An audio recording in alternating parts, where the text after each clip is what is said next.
Պարոն Քոչարյան, հակակոռուպցիոն կոմիտեն նաև ձեր դաշինքի վերաբերյալ է տեսանյութեր տարածում, ենթադրյալ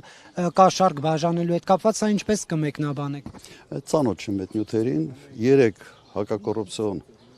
կոմիտեի բենեֆիսներ ամբողջ օրը ինչ որ ձայնագրություններ էր տարածում, տպավորությունը այնպեսին է, որ այս երկրում բոլոր քաղաքացիները գաղտնալսվում են։ Եթե դուք օրինակ հաշտեք այդ մտքի հետ, եթե ուրիշները հաշտեն այդ մտքի հետ, թող քվեարկեն այն ուժի համար, որ այս մթնոլորտը ստեղծեց։ Տեղաշոր են մտնում, խոհանոց են մտնում, ուղղակի խայտառակություն էր։ Ես այսպիսի բան չեմ հիշում, որ հարյուրավոր մարդկանց վրա բոլորը ընդդիմադիր, անխտիր, քրեական գործեր,